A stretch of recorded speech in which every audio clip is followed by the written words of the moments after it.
Hello guys and gals, and welcome to the boss fight with the sandfish that has goggles on its face because what fish can't swim through sand correctly?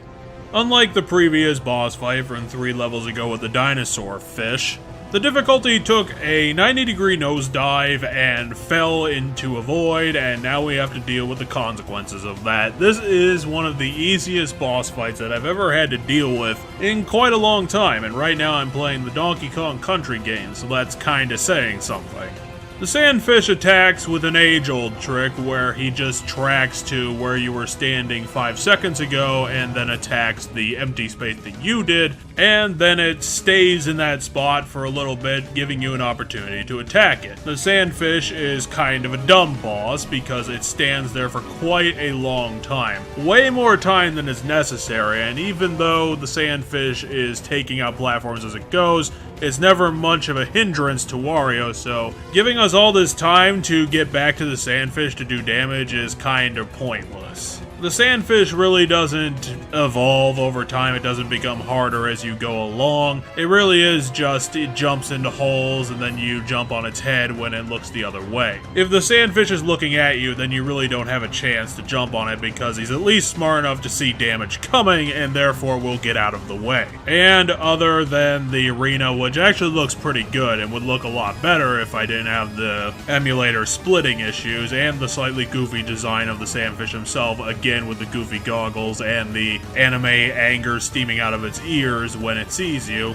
is not really much to talk about. It's basically your basic Mario platformer boss, something there to look a little decent and waste about 60 seconds of your time. Kind of a letdown after the dinosaur fish, which was more involving, but I do appreciate the difficulty being downed significantly after the dinosaur fish because trying to get any damage into that boss fight was a frickin' hassle and a half. The sandfish really took things way too far and basically just ended up as an obligatory time sink right in the middle of the game. Something we really don't need to do, doesn't feel like it should be there at all, and again it just feels like your classic obligatory Mario boss fight, like straight out of New Super Mario Bros. School of Design. And it really is a shame to see these half-cocked bosses come about, especially when there's so much artistry going into them. It just shows me that they came up with a cool design and then they spent so much time drawing it that they didn't really have much to go into the design phase.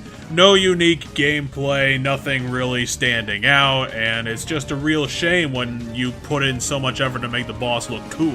It's especially tragic in a 3D game. I mean, in a 2D game, the effort isn't totally lost. But in a 3D game, the effort just goes so much further, especially if you get additional forms in there and whatnot. So a Zelda game doing this would be pretty bad, but a Wario game doing it is just disappointing.